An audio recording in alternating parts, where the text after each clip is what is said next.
तो सवाल यह है कि ज्ञानव्यापी मामले को लेकर लगातार कुछ न कुछ अपडेट्स निकलकर सामने आ रही हैं। आज के सवाल और उनके जवाब कौन चाह रहा है, किस तरह से चाहे जा रहे हैं, उस पर एक नजर डाल लेते हैं।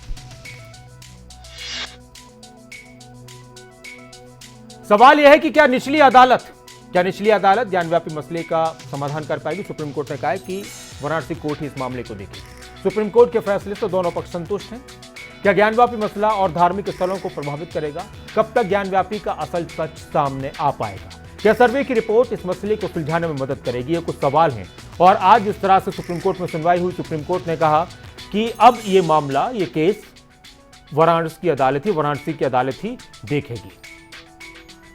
इसके साथ ही कुछ और जानकारी है। सुप्रीम कोर्ट ने 17 मई को 8 हफ्ते का अंतरिम आदेश जारी किया था। सुप्रीम कोर्ट ने शिवलिंग मिलने वाली जगह की सुरक्षा सुनिश्चित करने को भी कहा था जिला प्रशासन को। साथ ही बिना किसी रोक टोक के नमाज अदा करने की इजाजत दी गई थी।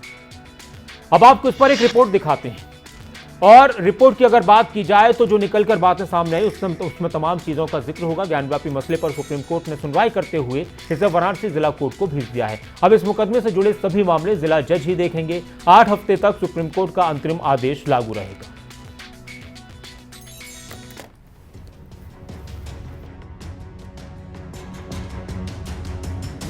ज्ञानव्यापी का मुद्दा एक बार फिर सुप्रीम दरवाजे से निचली अदालत के दरवाजे पर पहुंच गया है। माहौल सुबह से ही गर्म था, वाराणसी में भी और दिल्ली में भी।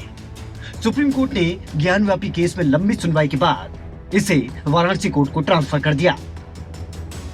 अब ट्रायल तय करेगा कि हिंदू पक्ष की याचिका सुनवाई योग्य है या नहीं। जिला जज द्वारा मामले के निपटारे तक 17 मई का अंतरिम आदेश सुप्रीम कोर्ट का जारी रहेगा। यानी सभी पक्षों को अब 8 हफ्ते का समय मिल गया है। वहीं मुस्लिम पक्ष की तरफ से वजू को लेकर भी सवाल उठाए गए थे, जिस पर सुप्रीम कोर्ट ने डीएम को निर्देश दिए हैं। और साथ ही जो रिपोर्ट लीक होने पर सवाल उठ रहे थे, उस पर सुप्रीम कोर्ट ने भी नाराजगी जताई। साथ ही सुप्रीम कोर्ट ने 3 सुझाव भी इस मामले में दिए। पहला सुझाव, ट्रायल कोर्ट के समक्ष लंबित आवेदन पर हम कह सकते हैं कि निचली अदालत इस आवेदन का निपटारा कर सकती है। इस मामले के गुण दोष, इस पर हम टिप्पणी नहीं करेंगे। दूसरा सुझाव, हमने एक अंतरिम आदेश पारित किया था और जो ट्रायल कोर्ट के तहत जारी रह सकता है। तीसरा सुझाव, ये जटिल और संवेदनशील मामला है। हम सोचते हैं कि मुकदमे की सुनवाई ट्रायल जज के बजाय जिला जज करे, क्योंकि बेहतर है कि अगर एक और अनुभवी हाथ इसे सुने। सबसे पहली बात ये कही है कि इस मैटर का जो ट्रायल है वो डिस्ट्रिक्ट जज वाराणसी करेंगे। ठीक है, सिविल जज सीनियर डिवीजन से अब इसका ट्रायल डिस्ट्रिक्ट जज वाराणसी करेंगे। दूसरी बात, जो सुप्रीम कोर्ट का इंटरिम ऑर्डर था 17 मई का, जो एरिया सील किया गया जहाँ पे शिवलिंग पाया गया, वो बरकरार रहेगा। वजू के लिए अरेंजमेंट किया जाएगा। चौथी बात, जो मुस्लिम पक्ष की एप्लीकेशन थी 7/11 की और प्लेसेस ऑफ वर्शिप एक्ट के आर्गुमेंट्स, वो भी डिस्ट्रिक्ट जज साहब देखेंगे। यही आज सुप्रीम कोर्ट का ऑर्डर है। उस एसएलपी को पेंडिंग रख के इसको 2 हफ्ते बाद अंडर 7 रूल 11 8 हफ्ते इंटरिम ऑर्डर कंटिन्यू किया गया है। अब जब इंटरिम ऑर्डर कंटिन्यू रहेगा तो कोर्ट ने कहा जो भी ऑर्डर पास होगा, जो हमारा इंटरिम अरेंजमेंट है वो कंटिन्यू रहेगा। इससे पहले झिरे के दौरान मुस्लिम पक्ष और हिंदू पक्ष ने भी अपनी अपनी बात रखी। दोनों के वकीलों की तरफ से एक तीखी बहस इस मामले पर देखने को मिली। मुस्लिम पक्ष की अगर बात करें तो मुस्लिम पक्षकार वकील हुजैफा अहमदी ने कोर्ट में इस बात का विरोध जताया। उन्होंने कहा कि इसे सिर्फ एक मामले के नजरिए से ना देखें, इसका असर 4-5 मस्जिदों पर पड़ेगा। ट्रायल कोर्ट के अब तक के आदेश माहौल खराब कर सकते हैं और इसीलिए ट्रायल कोर्ट के अब तक के सभी आदेशों को निरस्त किया जाना चाहिए। उन्होंने वजू खाना का इस्तेमाल करने के लिए नल चलाने की इजाजत भी मांगी, जिस पर कि सुप्रीम कोर्ट ने डीएम को निर्देशित किया है। सुप्रीम कोर्ट का जो ऑर्डर आया है, मैं उस सुप्रीम कोर्ट के ऑर्डर को उसी अंदाज से देखता हूं जिस अंदाज से सुप्रीम कोर्ट ने ऑर्डर पास किया है। अगर सुप्रीम कोर्ट ने सिविल जज सीनियर डिवीजन की कोर्ट से यह मुकदमा ऑनरेबल डिस्ट्रिक्ट की कोर्ट में ट्रांसफर किया है, इसका मतलब इसके पीछे कोई न कोई वजह तो जरूर रही होगी। क्योंकि जो ऑर्डर सिविल जज साहब ने पास किया है वह कई ऐसे ऑर्डर्स हैं जो कि नॉन जुडिशियल ऑर्डर्स हैं। हमें लगता है कि सुप्रीम कोर्ट ने इसको बहुत ही सिंसियरली लेते हुए ही यह मुकदमा सिविल जज सीनियर डिवीजन की कोर्ट से डिस्ट्रिक्ट साहब की कोर्ट में ट्रांसफर किया है। देखिए, रिपोर्ट लीक हुई है, ये आप भी जानते हैं, सब लोग ही जानते हैं। कोई व्यक्ति ये नहीं कर सकता कि उसकी रिपोर्ट लीक नहीं हुई है।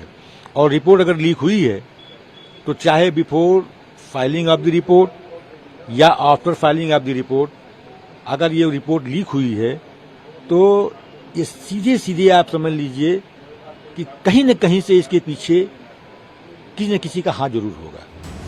वहीं हिंदू पक्ष की अगर बात करें तो हिंदू पक्ष के वकील CS वैद्यनाथन ने सुप्रीम कोर्ट के फैसले पर कहा कि अब स्थितियां बदल चुकी हैं, रिपोर्ट भी आ चुकी है। पहले रिपोर्ट देखने को कहा जाए, फिर प्रतिवादी के आवेदन पर सुनवाई हो।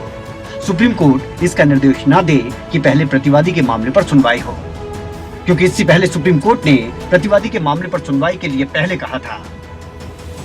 कुल मिलाकर अब घूम फिर कर बात बनारस ही पहुंच गई है।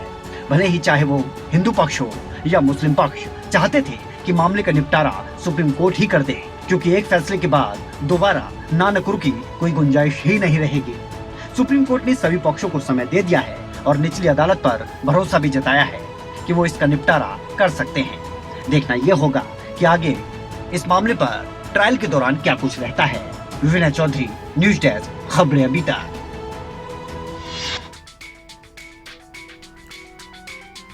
ज्ञानव्यापी मामले को लेकर सुप्रीम कोर्ट में सुनवाई हुई और सुप्रीम कोर्ट ने यही कहा है कि अभी इस मामले को वाराणसी कोर्ट ही देखेगी। बहुत सारी बातें निकलकर सामने, कुछ और अहम जानकारियों से आपको रूबरू कराते हैं। ज्ञानव्यापी पर सुप्रीम कोर्ट में सुनवाई हुई।